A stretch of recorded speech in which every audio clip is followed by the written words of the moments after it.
qu'est-ce que ça implique de suivre Jésus? Qu'est-ce que ça implique de suivre Jésus? Qu'est-ce que ça renferme lorsque j'ai décidé de suivre Jésus? Qu'est-ce que ça entraîne lorsque j'ai décidé de prendre le chemin du Seigneur Jésus? En fait, c'est ça la pensée de ce matin. Et nous allons lire dans le livre de Marc, Marc chapitre 10, à partir du verset 28. Marc chapitre 10, verset 28. Et c'est une question que l'apôtre Pierre va poser à Jésus, parce que je crois que c'était une de ses préoccupations. Et il va poser à Jésus cette question. Donc nous sommes dans Marc chapitre 10, verset 28. La Bible dit ceci. Pierre se mit à lui dire, donc Pierre pose la question à Jésus. Il dit, voici nous avons tout quitté et nous t'avons suivi. Il dit, nous avons tout quitté et nous t'avons suivi. Jésus répondit, je vous le dis, en vérité, il n'est personne qui ayant quitté, au verset 29, il n'est personne qui, ayant quitté, à cause de moi et à cause de la bonne nouvelle, sa maison ou ses frères, ou ses soeurs ou sa mère, ou son père ou ses enfants, ou ses terres, verset 30, ne reçoivent au centuple présentement, dans ce siècle-ci, des maisons, des frères, des sœurs, des mères, des enfants, et des terres avec des persécutions, et dans le siècle à venir, la vie éternelle. Alors, l'une des choses qu'il faut déjà réaliser, c'est que nous avons bien fait de choisir Jésus. Amen. Tu as bien fait de choisir Jésus. Si ce matin, peut-être que tu n'as pas eu encore la grâce de faire la connaissance de Jésus, j'aimerais te dire ce matin que tu passes à côté de quelque chose de très, très, très important. Et nous allons t'offrir l'occasion, vraiment, après ce moment, de donner ta vie au Seigneur. Alors, beaucoup d'entre vous, vous avez donné vos vies à Jésus. Et nous avons compris la nécessité d'appartenir à Jésus. Nous avons compris que Jésus est venu ici sur la terre. Un jour, il est venu sur la terre. Il n'est pas venu pour se balader. Il n'est pas venu pour juste une simple visite. Mais il est venu mourir pour nos péchés parce que nous étions condamnés. Nous étions déjà bons pour l'enfer. Tous les hommes sur la terre étaient prêts pour l'enfer. Et lorsque tu as vu que nous étions déjà prêts pour l'enfer, à cause du péché, à cause des péchés que nous avons commis, il a envoyé son fils Jésus. Et Jésus est venu mourir à la croix. Il est venu mourir pour que toi et moi, nous ayons la vie. Mais pour que tu aies la vie, il a fallu que tu acceptes Jésus. Il a fallu que tu reçoives Jésus dans ton cœur comme Seigneur et Sauveur personnel. Amen. Donc, là où tu es là, tu as accepté Jésus, tu as reçu Jésus dans ton cœur, tu as la vie éternelle. Tu ne peux avoir la vie éternelle que si et seulement si tu acceptes Jésus dans ta vie. Si tu reçois Jésus dans ton cœur, c'est à ce moment-là que tu seras épargné de l'enfer. Jésus n'était pas obligé de le faire. Jésus n'était pas obligé de venir sur la terre mourir. Mais il est venu par amour pour toi et moi. Il est venu parce qu'il t'aime. Parce qu'il t'aime qu'il est venu. Il a vu que là, la situation dans laquelle toi et moi nous étions, ce n'était pas une bonne situation. Alors, tu as répondu à son appel, tu as répondu à son amour en donnant ta vie. Alléluia. Et à cause de cela, Jésus a été frappé, il a été humilié à cause de toi et moi. On l'a insulté, on a craché sur lui, on l'a traité de tout. Et lorsqu'on regarde dans le livre d'Ésaïe, le chapitre 53, on essaie un peu de décrire ce qui s'est passé dans la vie de Jésus. Ce qu'il a subi parce qu'il est venu te sauver, parce qu'il est venu me sauver. La Bible dit à partir du verset 1, dans Ésaïe chapitre 53, qui a cru à ce qui nous était annoncé? Qui a reconnu le bras de l'Éternel? Il s'est élevé devant lui comme une faible plante, comme un rejeton qui sort d'une terre desséchée. La Bible dit qu'il n'avait ni beauté ni éclat pour attirer le regard. et son aspect n'avait rien pour nous plaire. Il était méprisé et abandonné des hommes. Jésus a été méprisé à cause de toi et moi. Il a été méprisé. Les hommes l'ont traité comme un rien. Parce qu'il est venu seulement nous sauver. Même encore, il est venu sauver, il est venu mourir. Pour ceux-là qui se sont moqués de lui. Pour ceux-là qui l'ont méprisé. Alléluia. Il est venu mourir pour toutes ces personnes. Je continue ma lecture. Dit, homme de douleur et habitué à la souffrance. Jésus, lorsqu'il est arrivé, il a souffert. Alors, il a souffert. Il a été vraiment traité comme il ne fallait pas. Il était semblable à celui dont on détourne le visage. Et la Bible dit au verset, toujours verset 3, nous l'avons dédaigné, nous n'avons fait de lui aucun cas. Verset 4, cependant ce sont nos souffrances qu'il a portées. Les gens l'ont méprisé. Et c'est ce qui se passe aujourd'hui. Peut-être qu'aujourd'hui il n'est pas physiquement avec nous. Mais lorsque vous regardez les hommes aujourd'hui, on le méprise. Lorsqu'on parle de Jésus, il y a des gens qui n'ont rien à faire. C'est-à-dire qu'ils n'ont pas le temps de Jésus. Pour eux, Dieu ne les concerne pas. Alors que Jésus est venu aussi mourir pour eux. Il y a des gens pour eux, vraiment, le sacrifice de Jésus à la croix ne les dit rien du tout. Ça ne les intéresse pas. Mais la Bible dit, et pourtant, Jésus est venu mourir pour toutes ces personnes-là, qui l'ont méprisé. Les gens l'ont craché, des gens jusqu'aujourd'hui, qui insultent l'œuvre de la croix, qui méprisent ce que Jésus est venu faire.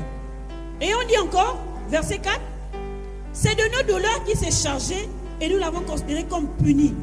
Frappé de Dieu et humilié, mais il était blessé pour nos péchés. On l'a blessé pour nos péchés. Et si vous vous souvenez de l'histoire de Jésus, du moins pour ceux qui ont suivi même les films aussi, ceux qui n'ont pas la Bible, mais vous avez vu, même l'image essaie un peu de retracer, même si ce n'est pas de façon totale, mais comment on a frappé sur Jésus, comment on a frappé. Et la Bible dit qu'il était blessé pour nos péchés, on l'a frappé pour nous. Donc même les personnes qui frappaient Jésus, en fait, c'est à cause de Jésus, à cause de que Jésus a été frappé. Et Jésus a subi tout ça à cause de tout ce monde-là. Et nous, tout le monde entier, Jésus est venu mourir pour tous les hommes. La Bible dit que le châtiment qui donne la paix est tombé sur lui. Et c'est par ses maîtres sûrs que nous sommes guéris. Nous étions tous errants comme des brebis. Chacun faisait ce qu'il voulait. Chacun avait son chemin. Il partait, il voulait. Il avait ses idées, il avait ses pensées. Chacun faisait comme il voulait. Mais la Bible dit que nous étions errants. Et nous étions comme des brebis. Mais qu'est-ce qui s'est passé? Chacun suivait sa propre voie. Et l'Éternel a fait retomber sur lui l'iniquité de nous tous. Le verset que nous allons lire, il a été maltraité et opprimé. Il n'a point ouvert la bouche, semblable à un agneau qu'on mène à la boucherie, à une brebis muette devant ceux qui l'attendent. Il n'a point ouvert la bouche. Jésus, n'oublions pas que Jésus est Dieu. Et il s'est humilié. Parce qu'il fallait qu'il passe par là pour nous sauver. Et Jésus l'a fait gratuitement avec amour. Et c'est en réalisant cela que nous devons dire, oui Seigneur, à cause de ce que tu as subi, à cause de ce qu'on t'a frappé à cause de moi, à cause de ce que tu as été humilié, on t'a insulté, moi je décide de marcher avec toi. Moi je décide de m'engager. Parce que tu l'as fait pour moi, pour que je puisse avoir la vie éternelle. Alors, marcher avec Jésus, décider de marcher avec Jésus implique aussi un certain nombre de choses.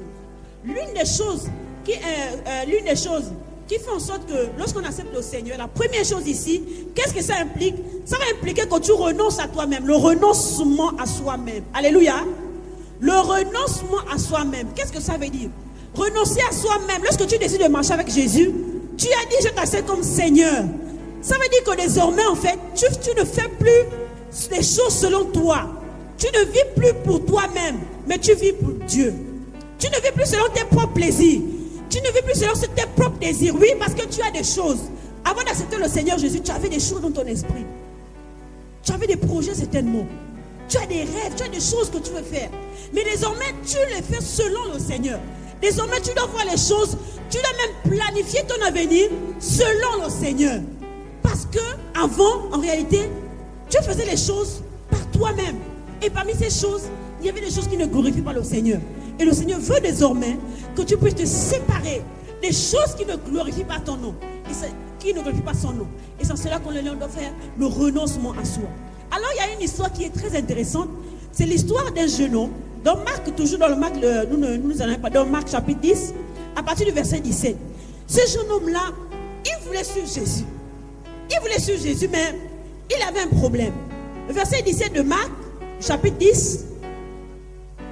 Alors, la Bible dit ceci. Comme Jésus se mettait en chemin, un homme accourut et se jetant en genoux devant lui. Bon maître, lui demanda-t-il, que dois-je faire pour hériter la vie éternelle? Il demande à Jésus, qu'est-ce que je dois faire pour avoir la vie éternelle? Parce qu'effectivement, il avait compris qu'il y a la vie éternelle qui existe. Alors, qu'est-ce qui va se passer? Jésus lui dit, pourquoi m'appelles-tu bon? Il n'y a de bon que Dieu seul. Tu connais les commandements. Tu ne commettras point d'adultère. Tu ne tueras point. Jésus le récite, Jésus lui énumère la loi. Et il dit oui. Jésus dit, mais tu ne tueras pas, tu ne feras pas ceci, tu ne feras pas cela. Et verset 29, verset 20, il dit, il lui répondit, maître, j'ai observé toutes ces choses dès ma jeunesse. Il dit oui, moi j'ai fait toutes ces choses. Alors Jésus va dire quelque chose. Et puis au verset 21, Jésus l'ayant regardé les mains. Jésus l'ayant regardé, regardez ce jeune homme-là. Il dit, Jésus l'a dit que Jésus les mains. Et il lui dit, il te manque une chose. Va, vends tout ce que tu as, donne-le aux pauvres et tu auras un trésor dans le ciel. Puis viens et suis-moi. Jésus va lui dire ça. On va lui citer certainement parmi nous. On va demander à certains, est-ce que tu fais telle chose? Il dit non, ça je ne fais plus. Certainement, il y en a parmi nous qui ne volent plus. Il y en a peut-être qui ne désobéissent plus, par exemple, aux parents. Mais une chose, Jésus va lui dire, avec Jésus les mains. Jésus voulait le sauver. Jésus voulait qu'il soit sauvé. C'est comme ça que Jésus va toucher un point dans sa vie sur lequel il était attaché. Ce jeune homme était riche, il avait beaucoup de biens. Et ce jeune homme, on se rend compte que quand on relit bien l'histoire, on se rend compte que cet homme-là, ce jeune homme, était attaché à sa richesse. Il était attaché à ses biens. Et Jésus va lui dire que va, vends tout ce que tu as et suis-moi. Ah, c'est là que le point que Jésus a touché dans sa vie. Et ça l'a fait mal. Regardez au verset 21, au verset 22. Mais affligé, il était touché. Cet homme s'en alla tout triste, car il avait de grands biens. Verset 23, Jésus regardant autour de lui, dit à ses disciples qu'il sera difficile à ceux qui ont des richesses d'entrer dans le royaume de Dieu. Alors, ce qu'il faut d'abord comprendre, ce que nous voulons retenir ici, c'est la tristesse de cet homme, de ce jeune homme. Il a eu du mal à renoncer à lui-même. Il était attaché à quelque chose. Mais Jésus a dit, pour que tu me suives, il faut que tu te détaches de cela. Alors ce matin, je te pose la question. Quelle est la chose qui fait en sorte que tu ne suis pas réellement le Seigneur? Tu n'es pas sincère avec Dieu. Alléluia. Est-ce qu'il y a une chose dans ta vie, quand tu regardes ta vie, est-ce qu'il y a une chose qui fait que si Jésus te pointe du doigt, si on te dit, ça là, laisse ça et suis Jésus, est-ce que tu seras prêt? Ou bien est-ce que tu seras triste comme ce jeune homme? Triste. Vous dites non, ça là c'est dur quand même. Ah, je vais laisser ça. Comment je vais laisser ça? Oui, demandez-moi de laisser les bagarres. Demandez-moi de laisser la tricherie. Mais ne me demandez pas de laisser le vol, par exemple. Ne me demandez pas de laisser le petit copain ou la petite amie. Ne me demandez pas de laisser les films d'horreur. Ça là quand même, je ne peux pas laisser. Ne me demandez pas de laisser Sangoku, les Dragon Ball Z. Ça là quand même, je ne peux pas. Mais Jésus, il connaît la chose à laquelle tu es attaché. Il connaît. Mais Jésus dit, si tu veux me suivre, il faut que tu renonces à certaines choses. Pourquoi? Parce que tu dois aimer Dieu plus que tout. Alléluia. Tu dois aimer Dieu plus que tout. Tu dois aimer Dieu au point où tu te poses la question que est-ce que la chose que j'aime là, la chose que j'apprécie là, est-ce que si Dieu me demande de laisser cette chose-là, est-ce que je suis prête à le faire? Si tu n'es pas encore prête à le faire, ça veut dire que tu n'as pas encore renoncé à toi-même. Ça veut dire qu'il y a quelque chose dans ta vie qu'il faut que tu puisses te détacher de ça. Alléluia. Et ce matin, Jésus te dit qu'il faut, et il a dit à ce jeune homme, que si tu vends ces choses, tu pourras me suivre. C'est à ce moment-là. Et ça, c'est l'une des choses qui implique, lorsque tu décides de suivre le Seigneur, c'est l'une des choses, ça fait partie des choses qui vont faire en sorte que ta vie chrétienne puisse avancer. Donc, fais attention. Lorsque tu suis le Seigneur, tu dois suivre ce que le Seigneur veut. Tu dois te laisser conduire par le Seigneur. Tu dois apprendre à te détacher de certaines choses. Tu dois apprendre à renoncer à certaines choses. Et c'est cela la vie chrétienne. La vie chrétienne, en fait, ça nous demande de renoncer à certaines choses. Alors, l'autre chose qui doit nous aider, qui doit nous amener à réaliser ce que c'est la vie chrétienne. Que la vie chrétienne implique quoi? Quand je décide, je me suis engagé dans quoi? Dans quoi je me suis engagé? Alors, l'autre chose, comme je le disais tantôt, c'est que le monde va tailler. Oui. Quand tu vas commencer à suivre le Seigneur, quand tu vas continuer à vivre ta vie chrétienne, le monde va commencer à tailler. Le monde va commencer à ne pas aimer ta façon de vivre. Le monde va commencer à dire, mais attends, pourquoi toi tu ne fais pas comme les autres? En fait, c'est comme ça que la haine du monde va commencer à se tourner vers toi. Pourquoi? Parce qu'ils vont te regarder. Tu ne fais pas les choses comme eux. Quand ils te regardent, tu es chrétien. Mais ta chrétienté là, on va dire que non. Toi aussi, tu es trop chrétien. Hein? Tu es chrétien pratiquant. Hein? Tu es un chrétien qui est vraiment. Tu es trop. Il y en a des gens qui disent que non, tu es trop dans Dieu maintenant là. Toi, c'est trop. Ta vie chrétienne, il faut aller doucement, doucement. Mais non. Pourquoi? Parce que lorsqu'on se donne au Seigneur, on se donne totalement. Alléluia. On se donne totalement. Et Jésus ne va pas nous cacher ça. Il ne va pas cacher ça aux chrétiens. Il ne va pas cacher ça. Parce que quand tu deviens chrétien, parfois, peut-être qu'on a parfois oublié de te dire ça. Mais sache que parfois tu vas être persécuté. Parfois tu vas être haï. Regarde dans le livre de Jésus va le dire dans Jean chapitre 15. Jésus ne va pas te cacher ça. Il va te donner tout. Jésus va tout te montrer ce qui se passe lorsque tu te convertis. Dans Jean chapitre 15, verset 18 à 19, il va dire ceci. Si le monde vous hait, sachez qu'il m'a haï avant vous. Parce que le monde a haï Jésus. Rappelez-vous tout à l'heure, lorsque j'ai parlé de l'histoire de Jésus, c'est ce que Jésus est venu faire. Il a été humilié, on l'a insulté. Et il faut que tu le saches, que dans la vie que tu t'es engagé là, la vie chrétienne là, il va arriver que les gens t'insultent à cause de ta foi. Parce que Jésus est passé par là. Jésus a dit, le monde m'a haï, le monde me hait. Parce que le monde me hait, le monde aussi va t'haïr. Parce que tu as décidé de marcher avec Jésus. Alléluia. Alléluia. Alléluia. Et que cela ne te fasse pas peur. Vous savez, quand je le dis, ce n'est pas que tu puisses avoir peur. Mais sache que le fait que tu vas traverser des situations difficiles, les épreuves ou les persécutions, en fait, ce sont des éléments qui vont te permettre de forger ta foi. Ces choses-là vont t'aider à grandir avec Jésus, à grandir dans ta foi. Ça va t'aider. Et je ne voudrais pas que tu puisses avoir peur de cela.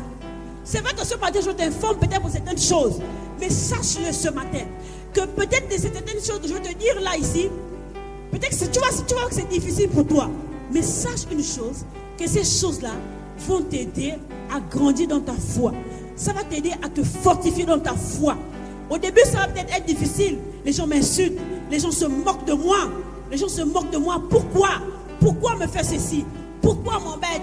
Pourquoi on me traite de ceci? Mais sache que toutes ces choses-là vont te permettre, lorsque tu sortiras de là, que tu sois fort dans ta foi. Alléluia! Alléluia! Alléluia! Dans 2 Timothée, dans 2 Timothée, chapitre 3,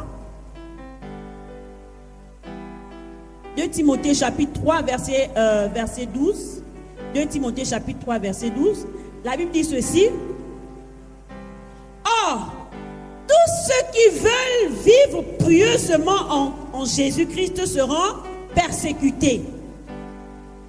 On est avec moi? 2 Timothée, chapitre 3, verset 12. Or, tous ceux qui veulent vivre pieusement en Jésus-Christ seront persécutés. C'est-à-dire que si tu décides de dire que pour moi, ma vie chrétienne, en tout cas moi je veux m'attacher au Seigneur, je veux vivre vraiment, je veux me donner totalement au Seigneur, je veux suivre le Seigneur, moi je veux être un chrétien sincère, exemplaire. La Bible dit que tu seras persécuté. Il faut que tu sois, ça veut dire que tu dois t'armer de cette pensée. Tu dois te dire oui, en tant que chrétien, oui, ça peut arriver, ça ne doit pas m'étonner. Nos jours, je dis bien à cause de Jésus. Pas à cause de tes choses que tu vas faire les bêtises. Hein? Parce qu'il ne faut pas que le jour où tu as fait une bêtise, et on te gronde, on te blâme, mais il ne faut pas dire que non, ah ben je suis persécuté, là à cause de Jésus. Non, non, non. Donc il faut faire la différence. Si c'est parce que tu honores le Seigneur, si c'est parce que tu es une vraie chrétienne, et tu sens que les gens n'aiment pas cette vie chrétienne, les gens n'aiment pas ce que tu fais dans ta vie chrétienne, la manière de te comporter en tant que chrétien, il n'y a pas de souci. Sache que Dieu nous avertit cela. Alléluia. Alléluia.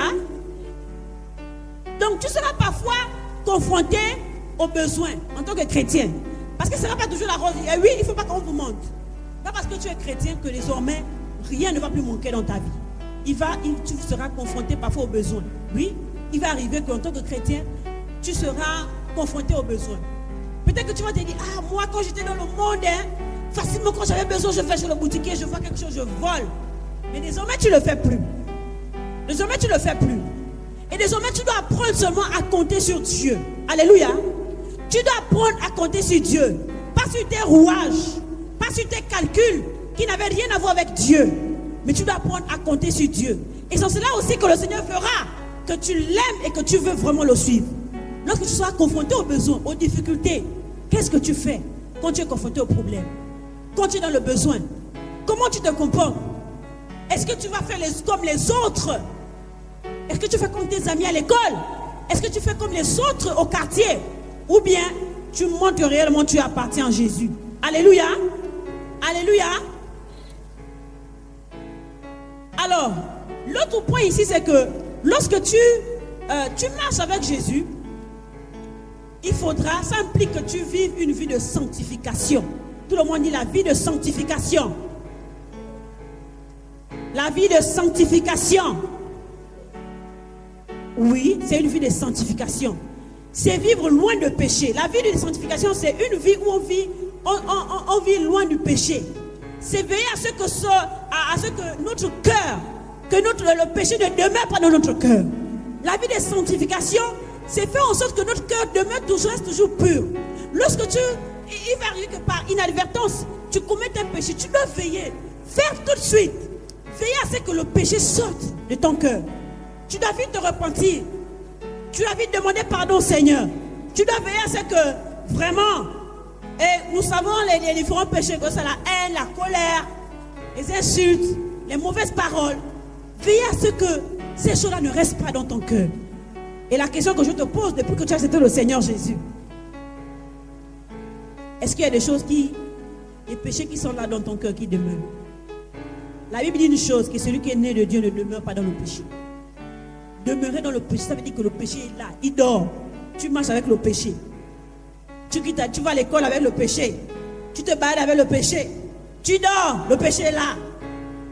Voyez un peu, si Dieu pouvait ouvrir nos yeux, si Dieu pouvait ouvrir nos yeux de telle sorte que l'on voit comment les gens portent les péchés avec eux, c'est vraiment quelque chose de pas bien. Alléluia. Et la Bible dit ici qu'on doit apprendre à vivre une vie de sanctification. Tout le monde répète la vie de sanctification. Alors, dans 1 Thessaloniciens chapitre 4, verset 7, la Bible dit ceci. Car Dieu ne nous a pas appelés à l'impureté, mais à la sanctification. Amen. Oui, suivre le Seigneur Jésus, ça implique que l'on marche dans la sainteté, que l'on marche dans la sanctification. La crainte de Dieu doit être vraiment la marque des enfants du Seigneur. Alléluia. On doit sentir une différence entre celui qui est chrétien. Ça veut dire que toi, quand tu vas à l'école, on doit voir la différence. Que toi, non, les autres font certaines choses, mais toi, quand ça va venir vers toi, tu dis non, ça je ne fais pas. Ça, c'est la marque de la sanctification. Ça veut dire que toi, tu as la crainte de Dieu. Tu veux plaire à Dieu. Amen. Toujours dans 1 Thessaloniciens, mais toujours au même chapitre, mais verset 3, la Bible dit ceci. Ce que Dieu veut, c'est votre sanctification. Alléluia. C'est que vous vous absteniez de l'impureté. C'est que chacun de vous sache posséder son corps dans la sainteté et l'honnêteté. C'est ce que Dieu veut. Ce n'est pas moi. C'est ce que Dieu veut. Dieu veut quoi? Dieu veut que on possède nos corps dans la sainteté et l'honnêteté. La question que je pose ce matin, est-ce que nous sommes honnêtes? Est-ce que lorsque les parents nous demandent de faire quelque chose, est-ce que lorsqu'on le fait de façon honnête? Est-ce que lorsqu'on doit faire un compte rendu, par exemple des finances qu'on nous a confiées, est-ce qu'on le fait honnêtement? Est-ce qu'il n'y a pas le mensonge à l'intérieur? Est-ce qu'il n'y a pas le voile à l'intérieur? Mais la Bible dit ici que ce que Dieu veut, c'est que nous puissions marcher dans l'honnêteté. Alléluia. Donc c'est ça en fait. Donc sache que quand tu es chrétien, tout ça là, il faut que tu puisses être conscient de ça. Que en tant que chrétien, je dois marcher dans la sanctification. Je dois apprendre à renoncer au péché. Je sais qu'en tant que chrétien, le monde va m'haïr. Il faut que tu t'armes de ces pensées. Tu saches où tu vas, dans quoi tu t'es engagé. Ce n'est pas pour te faire peur, ce n'est pas pour t'effrayer, mais c'est pour que tu ne sois pas surpris de certaines choses qui vont se passer dans ta vie en tant que chrétien. Amen. Alors, l'autre point, et ça c'est quelque chose que je voulais aussi signer en ce qui concerne la sanctification. La Bible dit que dans Hébreux chapitre 12, verset 14, la Bible dit rechercher la paix avec tous et la sanctification, d'accord, sans laquelle personne ne verra le Seigneur. La sanctification est puissante, c'est que lorsque à chaque jour, et la sanctification ne se fait tous les jours, à chaque fois je dois veiller sur mon cœur. Si j'ai menti, s'il arrive, le mensonge n'est pas quelque chose qu'on cultive, mais s'il arrive que par erreur j'ai menti, je dois veiller, je dois me séparer du mensonge. Et chaque jour je dois veiller sur mon cœur. Est-ce qu'il y a quelque chose qui ne glorifie pas le Seigneur dans mon cœur? Et s'il y a encore des choses dans nos cœurs, je prie que ce matin, au sortir de ce culte, que chacun de nous sorte de là en laissant ces choses, en se séparant de ces choses. Si c'est la haine, tu dis, j'abandonne la haine. Si c'est le mensonge, tu dois dire, j'abandonne le mensonge. Si c'est, je ne sais pas, la colère, si c'est la jalousie, tu dois arrêter de faire cela. Pourquoi? Parce que ça va te permettre, parce que l'une des choses, nous savons que Jésus arrive bientôt, n'est-ce pas? On sait que Jésus arrive à tout moment. Il peut arriver même seul, il peut m'arriver maintenant là où nous sommes. Oui? Jésus peut arriver maintenant. La sanctification va t'aider à faire quoi? À être toujours prêt au retour de Jésus. Amen. Quand tu marches dans une vie de sanctification, où tu t'éloignes du péché, ça va faire en sorte que tu sois toujours prêt pour le retour de Jésus. C'est-à-dire que Jésus peut venir tout de suite et ton cœur est toujours prêt. Ton cœur est pur. Et tu sais que si Jésus vient, ton cœur est prêt et tu peux aller avec lui. Oui, Jésus peut venir. Ce n'est pas des histoires. Il peut venir tout de suite. C'est pourquoi avec que préparons-nous à la rencontre de notre Dieu. Et l'une des manières de se préparer, c'est marcher aussi dans la sanctification. L'une des manières de se préparer pour le retour de Jésus, c'est marcher dans la crainte. C'est haïr le péché. C'est refuser tout ce qui est mauvais. Ce n'est pas faire les choses comme les autres le font. C'est montrer que non, je suis différent. Je ne dois pas faire les choses comme les païens. Mais je dois montrer que je suis véritablement un enfant de Dieu. Alléluia. Alors, c'est vrai que peut-être certaines choses que j'ai montrées, c'est peut-être un peu difficile. Mais aussi, ce qu'il faut savoir, c'est que lorsque tu as Jésus, tu as désormais un appui. Lorsque tu es chrétien, tu as désormais quelqu'un sur qui tu vas te confier. Quelqu'un vers qui tu vas te réfugier lorsque tu as un problème. Quelqu'un vers qui tu vas décharger tes soucis et tes problèmes. Et ça, j'aimerais vraiment nous encourager en tant que jeunes. Vous savez, l'une des caractéristiques des jeunes, c'est garder les choses dans le cœur. Lorsqu'ils sont frustrés, lorsqu'ils ont des problèmes, lorsqu'ils ont des difficultés, parfois ils ne parlent pas. Parfois, ils manifestent ça par un comportement pas bien. Mais j'aimerais vous dire, vous êtes des chrétiens. S'il arrive que parfois vous êtes frustrés, s'il arrive que parfois vous êtes touché par une situation, bien une situation qui vous embête, apprenez à vous confier au Seigneur. Apprenez à parler à Jésus parce que Jésus vous écoute. Regardez dans le livre de 1 Pierre, et ça c'est l'un des versets qui m'a touché quand je venais de me convertir. Et les frères qui m'encadraient m'avaient donné ce verset, et ça m'a toujours beaucoup touché. 1 Pierre chapitre 5, le verset 7. 1 Pierre chapitre 5, verset 7. Sache que Jésus, ce n'est pas seulement pour les parents. Tu peux parler avec Jésus. Tu peux dire à Jésus tout ce qu'il y a sur ton cœur. Tu peux répondre ton cœur devant lui. Ne rien cacher à Jésus, parce qu'en réalité, tu ne peux rien cacher à Jésus. Mais tu peux lui dire que tu as été attristé, dis Jésus, viens fortifier mon cœur parce que je suis attristé. Si tu sens que tu as la haine, tu n'arrives pas à pardonner, demande à Jésus la force de t'aider à pardonner. Si tu es en colère contre quelqu'un, Demande à Jésus de t'aider à faire en sorte que cette colère ne reste pas dans ton cœur. Oui, tu peux parler à Jésus. Tu peux parler à Jésus. Le verset 1 Pierre chapitre 5 verset 7 dit ceci. Et déchargez-vous sur lui de tous vos soucis, car lui-même prend soin de vous. Il prend soin de toi. Alléluia. Sache que Jésus prend soin de toi. Jésus prend soin de toi. Viens vers lui. Parle à Jésus de tous tes soucis. Qu'est-ce qui te tracasse dans ton cœur? Quels sont les défis auxquels tu es confronté?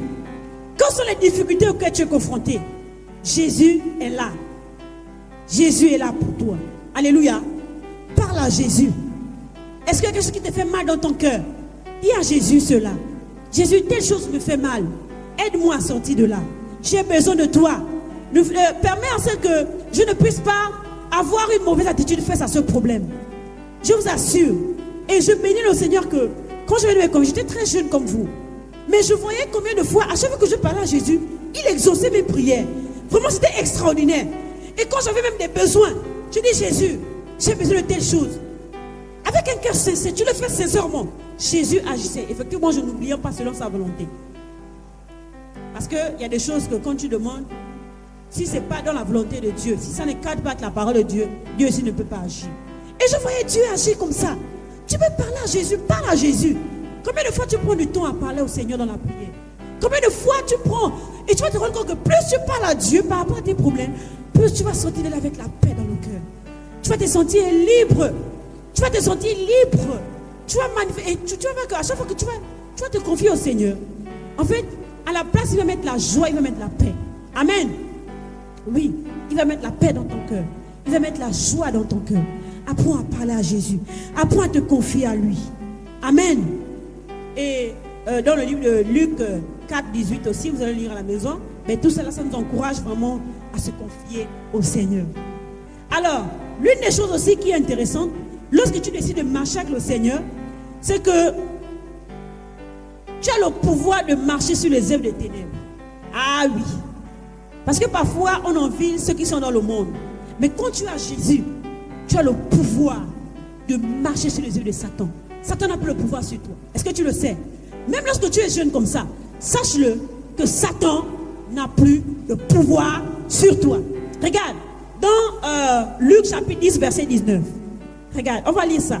C'est vraiment intéressant. Luc 10, verset 19. Satan n'a plus le pouvoir sur toi. Jamais, jamais, jamais. Satan ne peut plus rien contre toi. Il ne peut plus rien. Mais il ne faut pas que tu sois ignorant de cela. Il faut que tu le saches. Que la Bible dit que celui qui est en toi, Jésus qui est en toi, est plus puissant que celui qui est dans le monde. Qui est dans le monde, c'est Satan. Et dans Luc 10, verset 19, la Bible dit ceci.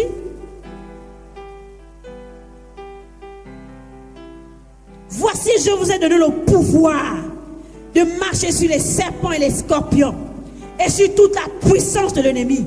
Et rien ne pourra vous nuire. Alléluia. Rien ne pourra te nuire. C'est Jésus qui le dit. Il t'a donné le pouvoir. Donc, si on te dit, parfois peut-être que tu es en famille, on entend les sorciers là, parfois les parents peuvent parler, ah les sorciers là veulent faire du mal, ah les sorciers, on entend souvent parler de ça, non? Ah, il y a des gens qui veulent faire du mal, ceux qui travaillent avec les démons. Sache que tu dois être en paix.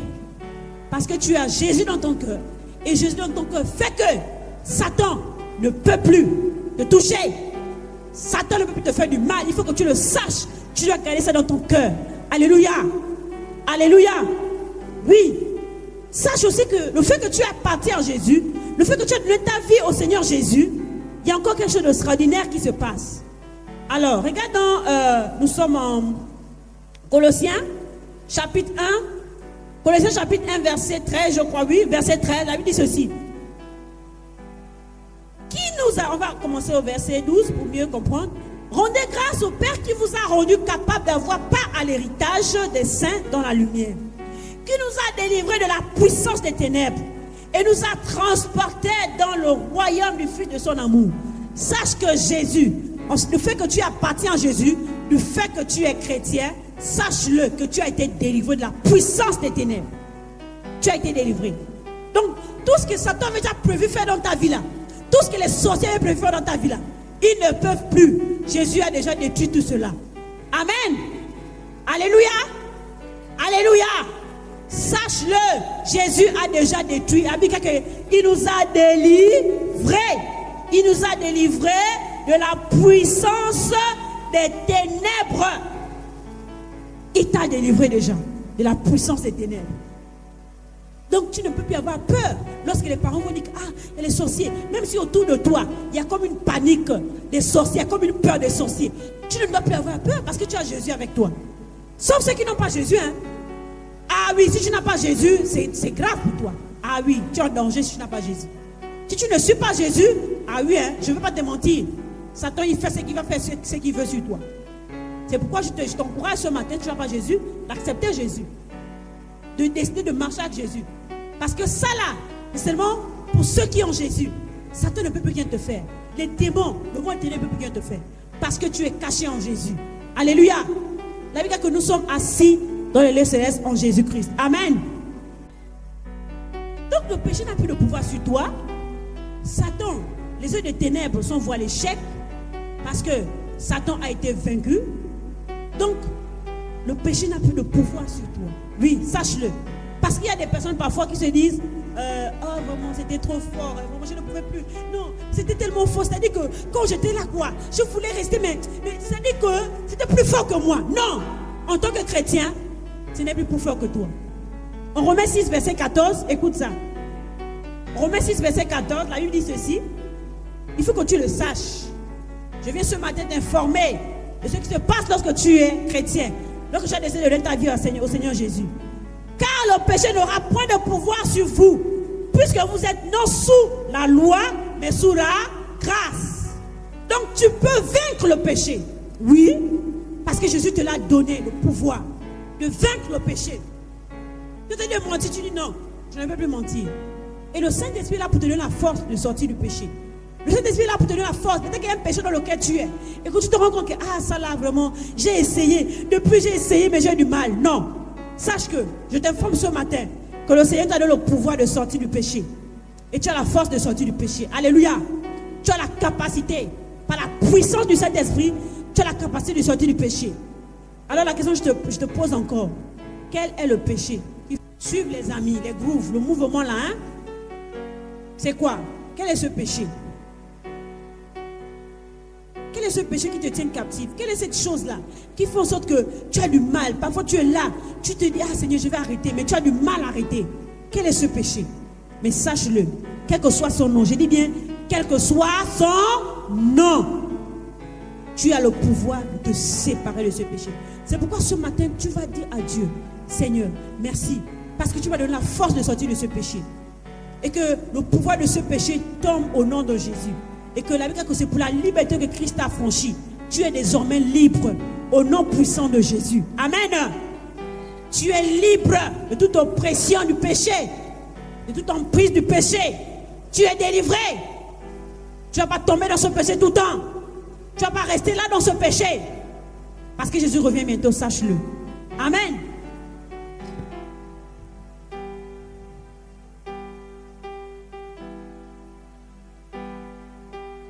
Alors, l'une des choses aussi que tu dois comprendre, c'est que dans le livre de 1 Pierre chapitre 2, verset 24, la Bible dit ceci, que par les médecines de Jésus, nous avons été guéris. Et tout là, nous avons lu aussi dans le livre d'Ésaïe 53.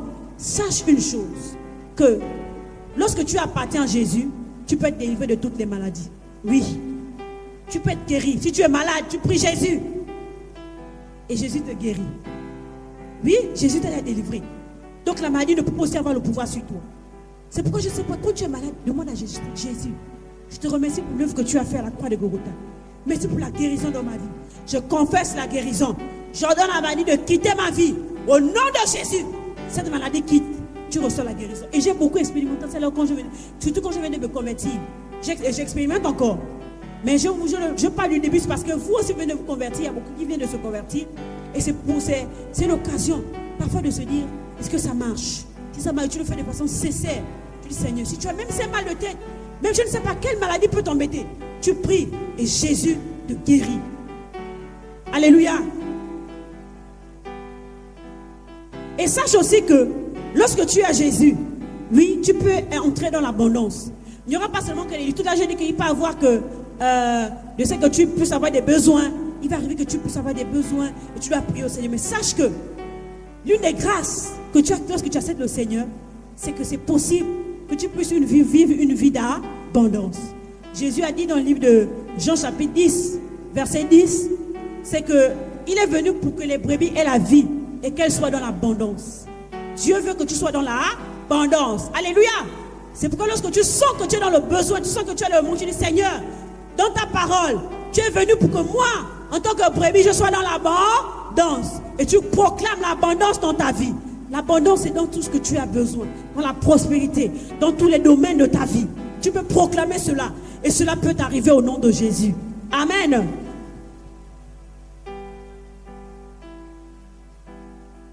Et l'une des choses aussi qui est intéressante, c'est que on va relire dans le livre que nous lisons tout à l'heure, parce que Jésus, l'apôtre Pierre va poser la question dans le livre de Marc chapitre 10.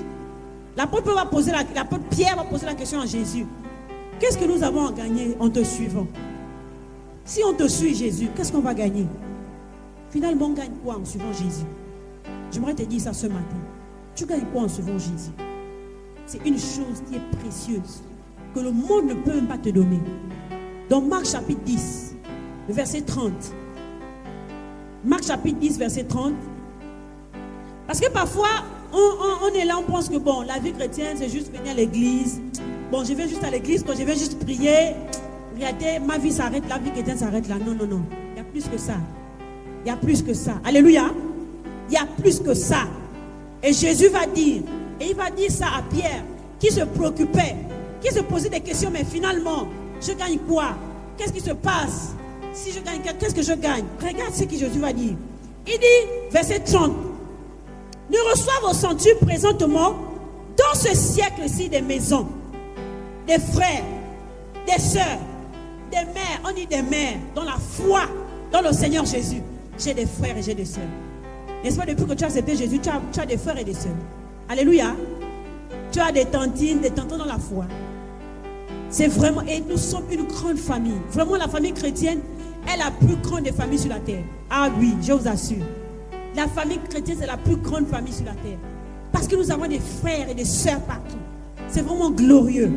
Et il va encore ajouter, et c'est cela que je vous amène. Il dit, et il va dire, la vie éternelle. Et dans le siècle à venir, la vie éternelle. Oui, qu'est-ce que j'ai gagné en suivant Jésus? J'ai la vie éternelle. J'ai la vie éternelle. La vie éternelle, la vie de Dieu. La vie qui ne finit pas. C'est la vie qui commence là où nous sommes là. Tu as accepté Jésus là. Et cette vie va continuer. Même si tu quittes la terre, tu quittes cette terre là, cette vie va continuer. Tu auras la vie éternelle. Qu'est-ce que tu as gagné en suivant Jésus? Jésus t'épargne de l'enfer. Tu es épargné de l'enfer. Oui, oui, oui. Tu es épargné de l'enfer. Tu ne connaîtras plus jamais l'enfer si tu restes attaché à Jésus. Alléluia. Et tu auras la vie éternelle. N'est-ce pas beau ça? N'est-ce pas beau ça? N'est-ce pas quelque chose de grand? N'est-ce pas quelque chose de glorieux? Lorsque tu es attaché au Seigneur et de savoir qu'un jour, lorsque tu vas quitter cette terre-là, tu iras au ciel avec le Seigneur Jésus. C'est beau et c'est grand. C'est pourquoi je t'encourage ce matin à t'attacher à ce Jésus-là, à ne pas te laisser influencer par ce que tu vois dehors, à ne pas suivre ce que tu vois dehors. Parce que là-bas, regardez ce qui se passe dehors. Dans Matthieu chapitre 7, verset 13, je suis en train d'aller vers la fin. J'aimerais t'informer ce qui se passe. Pourquoi? Parce que parfois, nous sommes flattés par les choses qui sont dehors. Hein? Nous sommes impressionnés. Oh, même les autres, vraiment, les autres, ils ont les choses. Regarde, ils sont dans les groupes. Regarde les petits là. Oh là là. Ils sont allés voler, ils ont eu des choses. Moi, c'est parce que maman prie, il ne va pas avoir l'église. Sinon, moi, là, normalement, je vais te dire que retiens ton cœur. Retiens ton cœur. Fais attention. Fais attention. Parce que ce qui se passe dehors là, regarde dans Matthieu 7, je suis dans le verset 13. Entrez par la porte étroite, car large est la porte, spacieux est le chemin qui mène à la perdition. Le chemin spacieux, la Bible parle de deux portes, ou encore de deux chemins. Il y a le chemin qui est étroit, le chemin qui est un peu... Tout à l'heure, je vous ai cité, il n'y aura pas que ça. Il n'y a pas que ces seules choses, les choses que vous écoutez là. Les choses que je vous dis sera difficile, il y aura la persécution. Il y en a encore plus. Il y a d'autres choses que vous allez découvrir. J'ai cité seulement quelques-unes de ces choses. Mais sachez que il y a deux chemins. Il y a le chemin qui est étroit, le chemin qui est resserré. Ce chemin-là, c'est là où, lorsque tu suis le Seigneur, parfois c'est un peu difficile, parfois c'est un peu compliqué. Mais la Bible dit que ce chemin mène au ciel. Ce chemin va te mener au ciel auprès du Seigneur.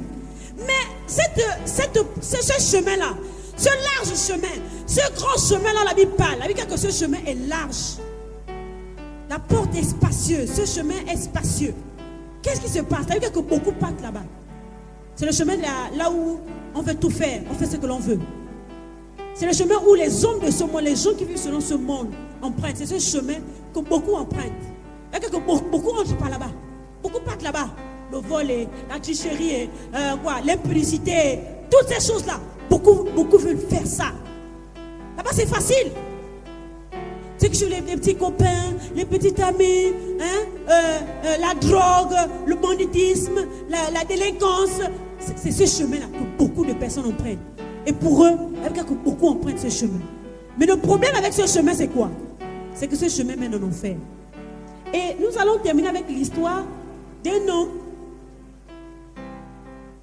qui va nous toucher, qui va essayer de nous faire comprendre que, attention, pour tous ceux-là qui veulent suivre ce chemin-là, attention. Alors, on ne va pas tout lire parce que c'est un chapitre qui est très... On a l'habitude de le lire ici dans le livre de Psaume, chapitre 73. Je vais juste citer certains éléments ici. Des choses, peut-être que nous, qui nous attirent. Parfois, il y a des choses qu'en tant que chrétiens, nous sommes convoités. Et un homme a été parfois touché. Parfois, il envie les païens. Il a commencé à envier les païens. Il a commencé à se dire, vraiment, ma vie là, la vie chrétienne que je mène là, est-ce que vraiment... Et c'est un homme qui s'appelle Asaph.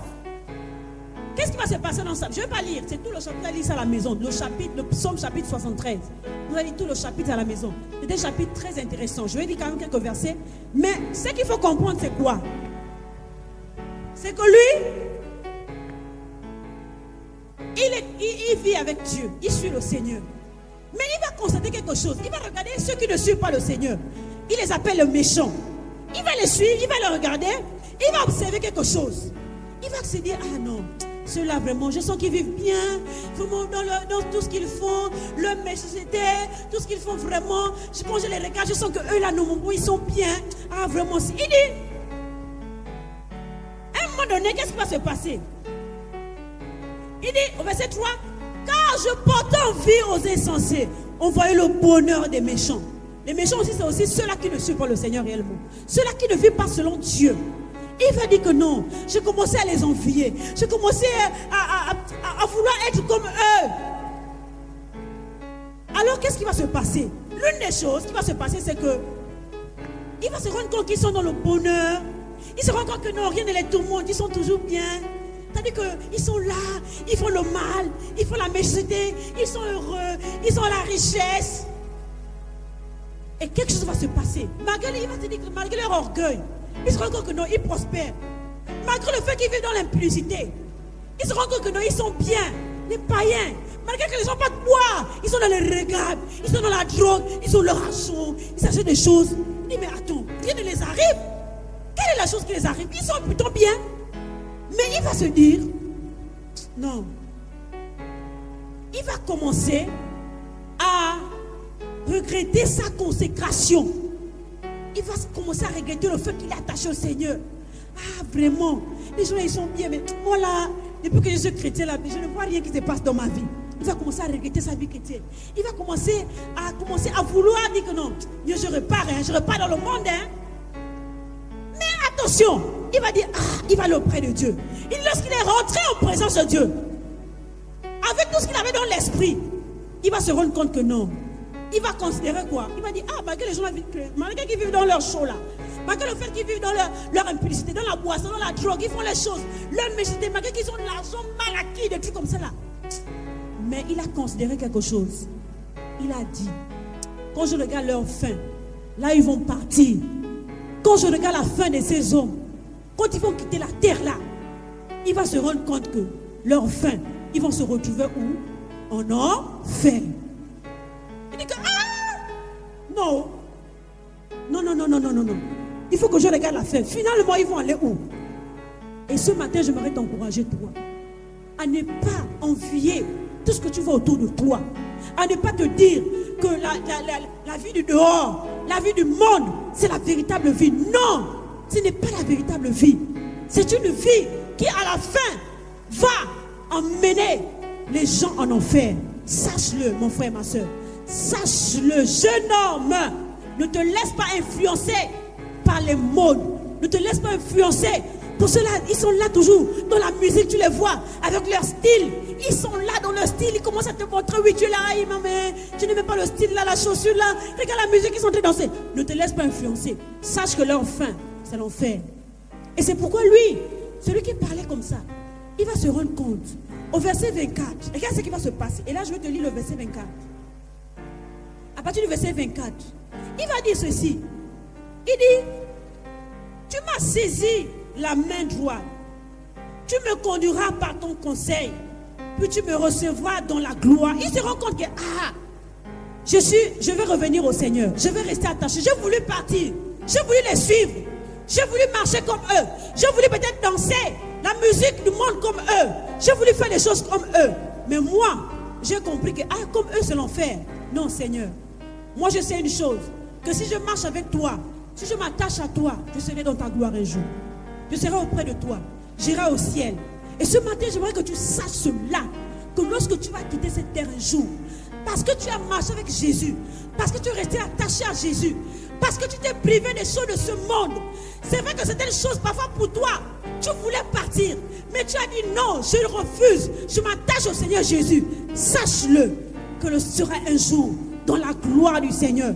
Un jour, tu seras en présence du Seigneur. Et que ceux-là qui ont essayé de prendre la voie qui est la mauvaise voie, la voie du monde, la voie qui amène en enfer, ceux-là seront en enfer pour l'éternité. Sache-le, à chaque fois que tu es tenté à faire quelque chose comme les hommes de ce monde, considère toujours la fin. Considère toujours la fin. Où est-ce que ça va m'amener? Est-ce que ça va m'amener au ciel? Et toujours ce jugement, et toujours ce discernement, pour que ça ne te pousse pas à faire de mauvaises choses. Alléluia. Alléluia.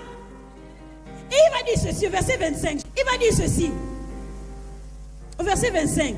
Il dit, quel autre ai-je au ciel que toi?